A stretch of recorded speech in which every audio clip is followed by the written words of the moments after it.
What's up, everyone? Welcome to the Franchise Empire newsletter. And today we are going to dive into a home service resale for $555,000. That's a lot of fives. How much do commercial cleaning businesses make? We'll go over the startup cost, the sales, the royalties, fees, all of that good stuff, as well as we'll tell you about a recent candidate that we worked with here at Franchise Empire and the number one mistake buyers make with passive franchises. And before we do that and jump into it, just a quick message. All right. Well, welcome. If you're new here, my name is Tarek Johnson. I am the CEO and founder of Franchise Empire, and I'm here with our head of brokerage, Mr. Mark Magerman. What's up, Mark? Hi, Tarek. Good afternoon. Happy holidays a little bit early. Yes. Yeah. Happy holidays. It's definitely that season, huh? It is. And this will be the last time you and I are live here in 2025. Is that right? So Yep. we may have some, content, but we've already pre-done that one. So this will be the last time. Next time you and I are doing this, it'll be a new year. It's very exciting. It will be. It's crazy. Time flies. A year ago, basically a year and a month ago, Mark and I were just starting together, embarking on this journey of building this recent iteration of Franchise Empire. It's crazy how fast a year goes. It's funny in relationships in your life, right? So, you're married with children now. So it's hard for you to imagine that there was a time in your life that you didn't have your children, or you didn't have your wife, right? And you and I have been working together for a year. I'm a lot older than you are. I've done a lot more things. And it's like, was there actually a time in my life I didn't know Tarek Johnson or Franchise Empire? Like, obviously there was, but when you dive into something and you spend so much time with people, it becomes very, you can't help but become closely attached to people, personally and professionally. So you and I were talking a little earlier, obviously, about, we made a lot of accomplishments this year. We're very, very proud of what we've accomplished and really what's to come. Yeah. Yeah, 100%. Yeah, it's true. You do get so consumed in it. It just feels like that it's not just reality now, but that it has always been reality. Exactly. Yeah. And for those of you guys listening and watching, that's kind of like it's kind of like what it feels like once you become an entrepreneur. If you're still on the other side of it, by the way, where you're not an entrepreneur now, and that's the route that you're wanting to go into. I can remember, Mark, almost 20 years ago, kind of walking into like getting my first job at the bank, wanting to be an entrepreneur so badly, and just embarking on that journey of, the next 8 or 9 years of trying to desperately become an entrepreneur, and kind of trying and failing and feeling the very real reality at that time of feeling very discouraged, and like that it might never become a reality for me. I mean, I vividly remember it. It actually makes me feel kind of emotional thinking about it. Because I almost gave up on the dream of becoming an entrepreneur. And so kind of crazy. Yeah, you and millions of other people, myself included. And I guess if I had to make one comment, I think that's one of the things that, as we talk to our candidates, that's kind of missing sometimes. There's just no guarantees to become entrepreneurial. And you have to understand, if you want to take that leap and you're doing it for the betterment of your life, please understand it just takes a while to get there. There's no get rich quick schemes. And yeah, sometimes you have to fail once or twice before you succeed. That's just the world. So I don't know, people got to toughen up a little bit, I think, sometimes. No, I 100% agree. I mean, I had pretty much put my marriage on the line because my wife did not want to take money out of our home, and I kind of forced the hand. So it was like, if the business failed, I think everything was going to get burned down. So sometimes you just got to burn the boats and take a level of risk, or make a decision that's completely disproportionate to your comfort zone. And for some people, here's the reality though, and guys, we'll get into this, we'll dive into the resale, all that good stuff. Mark, I think it's totally okay if that's not the route that someone wants to go, or if that's how they're wired either. The exact same thing. And as I'm thinking about it more, I think we need to spend more time, You always got to learn. You're always learning how to get better at what you do, right? And what we do is we help people every day. So how do we get better helping people? And I think maybe we need to have more conversations up front about just what you and I are talking about by saying, hypothetically, I'm glad you're here looking about interested in franchising, Mr. or Mrs. Potential Entrepreneur. Let me ask you this. If you put your life savings into a business that it failed, what would happen? And again, the right answer would be, boy, I don't know. I haven't really thought about it. Or the best answer is I come back and keep fighting. But if someone's like, there's no way in the world I could make that happen, well, then they're really saying they really don't want to be an entrepreneur, because there's no such thing as those guarantees, as you know, right? So we're always going to make ourselves better so we can help our customers and our clients better. Yeah, 100%. All right, guys. Well, let's dive into it. So the first up is we have our featured resale of the week. So if you haven't tuned into one of our live newsletters or live streams, every week we pick a featured resale. We've got a portfolio of a few hundred of them. And the great news for you guys that are watching or listening, whether live or the replay, is you have the gentleman who selected this and knows all about it. So Mark, tell us a little bit about this resale. Southeast Springfield, Missouri, that we were able to get the location. We will keep the brand confidential. It was my typo. I should have said brand available upon request, because we're making the location available. It's in the home service category, which, as you guys know who listen, 80% of the deals that we do are in that segment of business. The asking price for this business is $555,000. So immediately that says there's got to be something to this business if they're going to try to justify that purchase price. And the prior year sales, $644,000, right? So first thing I look at there is like, okay, sales price a little better than a dollar per what the sales were last year. So this looks like, just on the surface, of a business that has got some potential revenue in it to springboard into. Nice. I think we have something else. I think there's a couple. Was there anything? Yeah. Okay. So this is what I was going to do down to this take. So additionally, this is one of the brands. Obviously, it's in our portfolio. They have over 200 franchisees. That's a staggering number, right? Some brands never get to 100, let alone 200. So this is a very mature brand. So why we like resales and very mature brands is, in many cases, it may be the only way you can become a franchisee in these brands. They might just not have territory available in their backyard. So that's a plus. Potential to scale by acquiring neighboring franchisees. This happens to be a brand that we know has very successful franchisees. And as such, lots of them are aging out and kind of getting toward retiring. So there might be a lot more opportunity to grow if you get your feet in the door here. However, with all resales that actually are up and running, active, with a revenue stream and associates in it, prior leadership and or management experience is really a plus for you as a potential owner. Don't make the mistake some people make and say, I never did this before, and this is going to be the first time I do it, because a $555,000 purchase price is a lot of money to invest in something you haven't done. So it's really helpful to have that experience. And the franchisor, if you're interested in this resale and you get a chance to meet with them, they will check and see what your experience is as well. Because again, for these resales, that experience is very, very critical. Fantastic.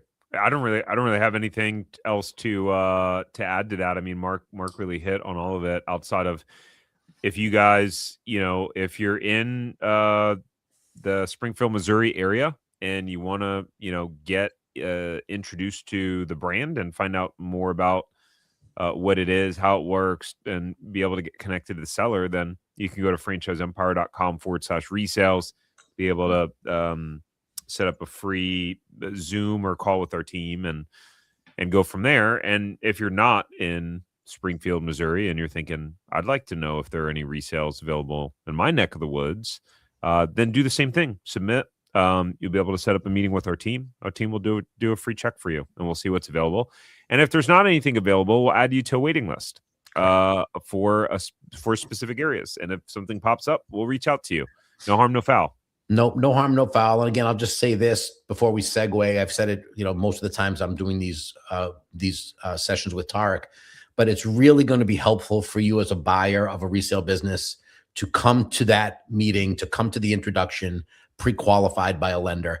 You have to be able to show the selling franchise owner that you're financially qualified to buy his or her business, because there's going to be a lot of people looking at these resales, and they'll weed you out if you say no. Even if you say, I got plenty of cash, that's not the same thing. So do yourself a favor. If you're deciding, if this is the first business you're going to be involved with and you really want to resale, get yourself financially qualified, get a lender to say, so-and-so is qualified to buy a business of this much. It'll just put you at the top of the list, and it'll be a real advantage for you if in fact this resale resonates with you. Yeah, 100%. And if you need any recommendations for lenders, we can help you with that with that too. We know some quality lenders. All right, y'all. Let's move on to the next thing. So, a good old Napoleon Dynamite reference. Mark, did you ever see that movie back in the day? I did. I'm embarrassed to say I did. It's so funny, the things that get popular. Like, the movie was so obscure and weird. Stupidest movie ever made, in my opinion, but hilarious. Oh man. Well, let's he's clearly I don't know if our good friend Basilio Morales is going to be really happy that we used that photo to describe him, but okay. I think that's us. That's describing us celebrating. Yeah, fair enough. That's better. Yeah. No, not by much, but it's better. Oh man. But yeah, so Mark, tell us about our recent guys. We do a whole segment. We love to celebrate and just congratulate one of our recent Franchise Empire clients that we worked with, and just kind of share their story. And so, Mark, break it down for us. Yeah, I will. And I'll also say, as I'm going to read through some of these, I'm going to share a lot of the personal information about this candidate. So I think it's important just to mention that whenever we get a candidate, our job is to kind of help find the right franchise business for them. But that only comes when we get to really know the people that we're speaking to and get to know their whys and what motivates them. So this isn't something that we decided to call 20 minutes ago and say, can you give us the answer to these questions? These are pieces of information we know about our candidates all the way through the process. And I think that's part of the reason why we become successful, because we know a lot about these people. It makes it easier for us to match up businesses that might be of interest to them. But Basilio, very nice man, was working with Chris on our team, Chris Werrell. Very proud military veteran with a strong background in real estate and a vision to do something more, a business ownership rooted in service and long-term stability. While he's continuing to work with his federal government position, he'd been searching for that right franchise opportunity in the Tampa, Florida area. He wanted a brand that aligned with his values. And again, because he's a military guy, discipline, reliability, helping others. Boy, what three major great skills to bring to the table.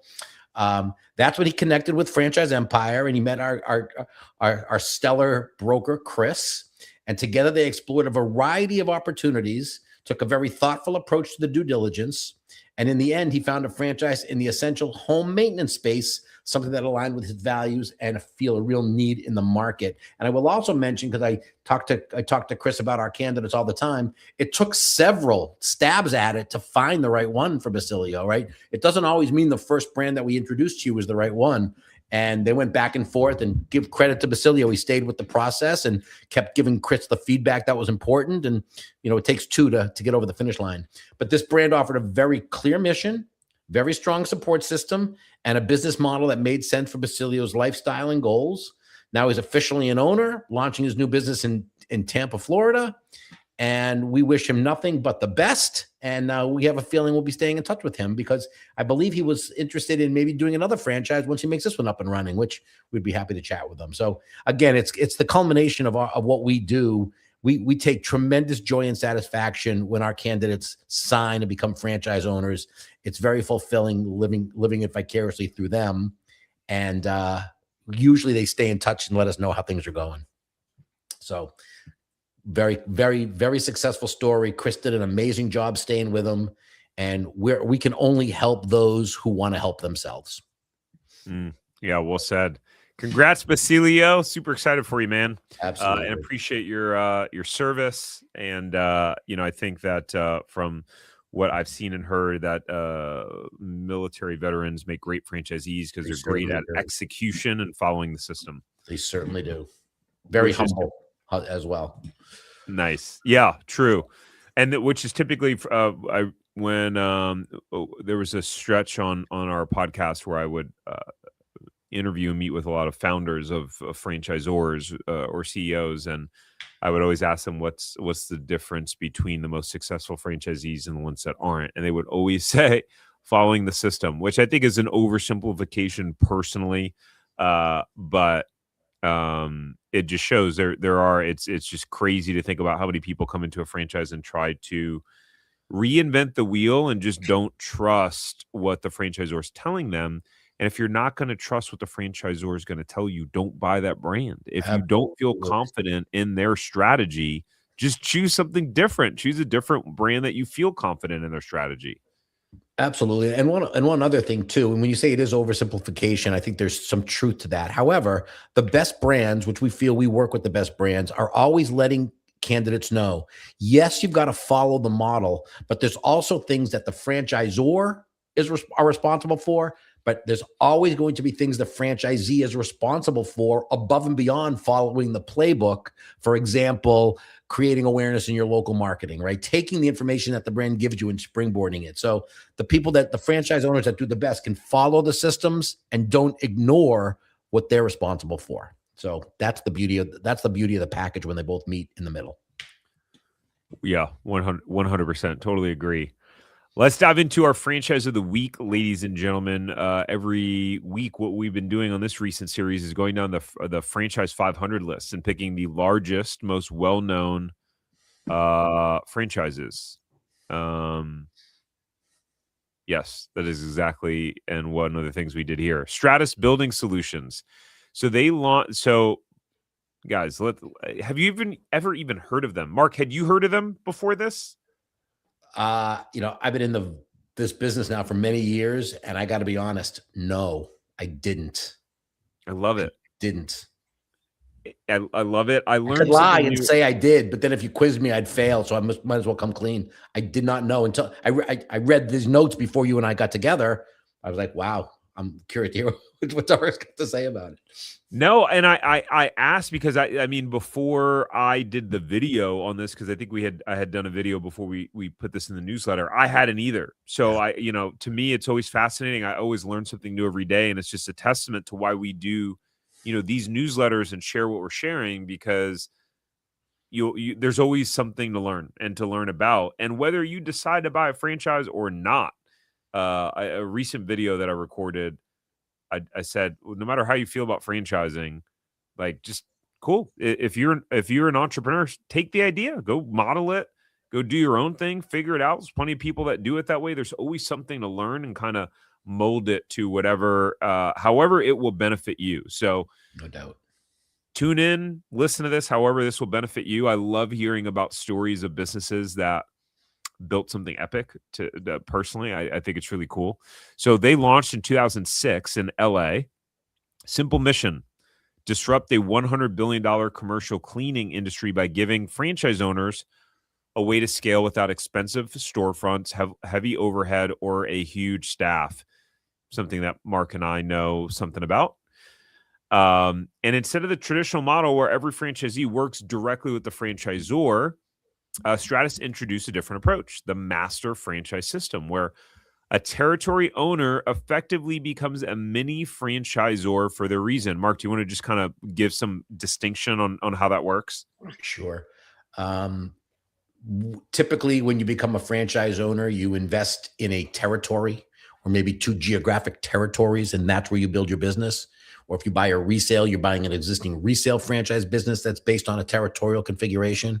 The master situations that Tarek's describing is where you'd come in and you'd buy a state or a region. For example, you'd buy Eastern Massachusetts, and Eastern Massachusetts would ultimately have, I'm making it up, 25 franchise owners. The area is large enough to have 25 franchise owners. You, as the master, really become a minor franchisor, your job becomes finding other franchisees who want to follow that model, and you really act as their franchisor. You help them with their training, you help them with getting onboarded, and then you obviously get a piece of the pie. You get a share in the royalties. It's a way different concept. It's not meant for the faint of heart. It's also not meant for people who've never been franchising before, but it's a fantastic way to grow a multi-million-dollar business, and ultimately make it passive as well, because you'll ultimately bring people in to, because you're going to be running a major organization. You're going to need a lot of help to do that. So we have some candidates, as you know, Tarek, that we're talking to other brands about that have a master. Not many of them have those, but ones that do, we have it's a short list, but we're pretty intimate with those. Yeah. Yeah, master franchising it's pretty unique. Definitely could be one of the higher exit potentials if you're able to successfully become a master franchisee and build up a pretty successful unit or system, because there's the recurring revenue of your franchisees and the royalties that you're getting. It can become pretty cool. And typically the skill set there, you as the master, you're pretty good at sales and business development. Absolutely, because you're selling the franchises. You're really becoming a franchisor. Yeah, no doubt. And in some of them, you're also responsible for going and getting the business for the franchisees, and the franchisees are essentially just kind of like executing the contracts that you're getting in some of the models. Yeah, which is pretty interesting. Yeah, no, it's very interesting. And again, in some cases they're called masters, in some cases they're called area development opportunities, but they all mean the same thing. Yeah. So by 2009, just 3 years after launching, Stratus had already sold 40 plus master franchises. And their model stood out for two reasons. Again, because they had master franchise licenses available, and you could recruit other franchisees and earn a portion of the franchise fees and royalties. And Stratus's early decision to become the first commercial cleaning franchise to go fully green, offering green seal certified products that reduce harsh chemicals and environmental impact. Yeah, definitely. The more you can have a competitive advantage, the better. Sometimes when it comes to giving my kids the homeopathic medicine and the ones with the chemicals, the one with the chemicals just work better. But we'll usually try the homeopathic ones first. I don't know how it works with like the chemicals for cleaning, but I just thought that'd be funny to say. Yeah, it's funny, actually. Today Stratus operates 4,000 franchise. I'm just thinking like screw the non-harsh stuff. Give me the good stuff that works. Especially if you're cleaning some commercial buildings cement floor. Do you care if there's chemicals in there or not? Just clean the damn floor. Just get it clean. Oh man. Today Stratus operates 4,000 plus unit franchises and master offices across 57 major cities. Customers range from office buildings and schools, medical facilities, home builders, all sorts of stuff. They have a predictable recurring revenue that compounds year after year. Mark, I think we have a brand like this in our portfolio similar to this. We do. Okay. Thought so.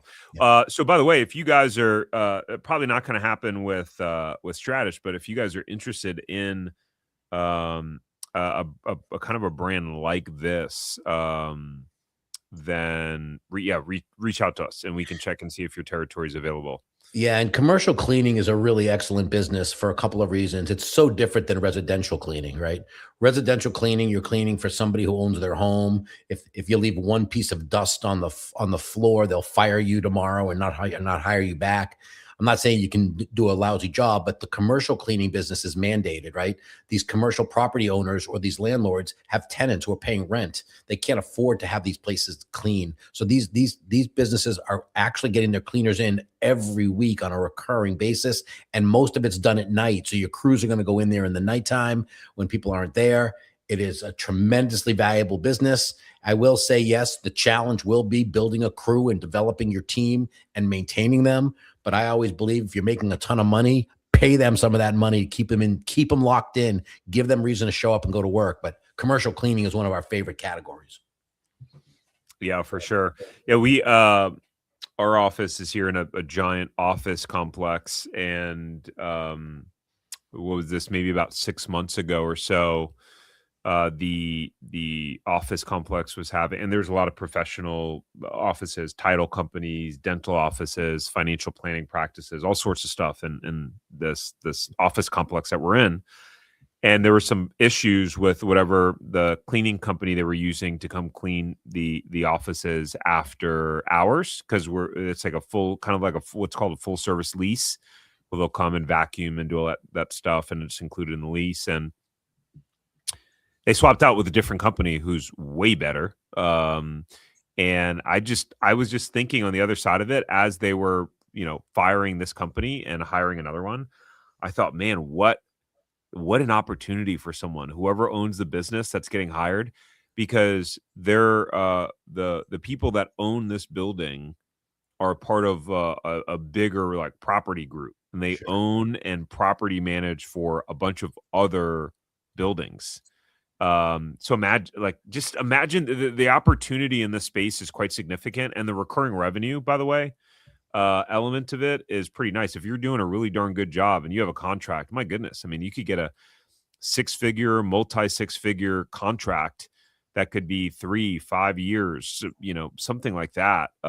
So again, this sort of business really, for if you're someone out there that's like really business development minded, you're great at like building relationships, B2B sales, this sort of business can, really do well for you. Let's dive Yeah. into the numbers though. Yeah. I'm sorry, Mark, were you going to say something? No, just, well, two things I was going to mention. Getting fired as a commercial cleaning company is hard. And I'll tell you why. Because if you do a really good job, you're never getting fired, right? Commercial cleaning is the kind of a business where when tenants show up in the morning to go to work, they're not commenting on how clean the office is. They accept that it's clean. They'll comment if it's dirty. So all you got to do as a commercial cleaning business, easy said, all you do, but show up and clean the place. If you clean the place and you show up and you're reliable, I promise you, you're never going to get fired, right? Because you're doing a good job. That's the goal. So I wondered how poor the company was that your landlord fired. They either weren't showing up or they went back and tried to raise rates or something. But stay in your lane, do what you're being hired to do, and you'll really benefit in this sector. It's got any kind of recurring business model that you succeed at is fantastic. And the other benefit too of the recurring model is once you start getting that under your belt, it makes it so much easier for you to get future financing, because banks are going to be all over the fact that you can count on that revenue. It's contracted revenue, right? So they're way more likely to give you opportunities to lend because they know that money's coming in versus businesses that aren't recurring. So tons of benefits from it. Yeah, 100%. Let's talk about some of the numbers. Initial investment between $109,000 and $345,000 to get up and open. Net worth requirement of just $250,000. The master franchise fee is between $75,000 and $200,000. Royalty structure. Let's see. Unit franchisee royalty is 20% under $300,000 in revenue, drops to 10% over $500K. I think it's so high because I think in this instance, this is one of the ones where the master franchisee does get the business for the franchisees. I'm pretty sure they do the business development. Master franchisee royalty to franchisor is 3 to 4%. Wow. So, I mean, you could be getting somewhere between basically 6 to 17%. Is your spread. Am I doing the math right? That could be your spread. It's between 6 to 17%. Yes. Yeah. So you can really build up quite the annuity there in that business. And then if we look at average annual gross revenues, we can see, let's see, 2024 franchise regions, average annual gross revenues, 3.2 million. The highest performer, let's see, lowest performer, 185,000, highest performer, 14.8 million. So what a gap. Yeah, what a gap. Cool. Well, if you guys are interested in this sort of business model, and you're thinking, hey, I'm either interested in more of like a boring business that's maybe commercial cleaning, facility solutions, those sort of spaces. We have actually a few in that category. Then reach out to us, franchiseempire.com/check territory. And you'll be able to set up a Zoom meeting with our team. We can check to see what might be available in your specific desired area based on what you qualify for financially. So we'll see, hey, are there any master franchise options like this? Or if you're just thinking, hey, I want to know what good franchises are available in my area no matter what. I'm agnostic. I just want to pick whatever makes the most money.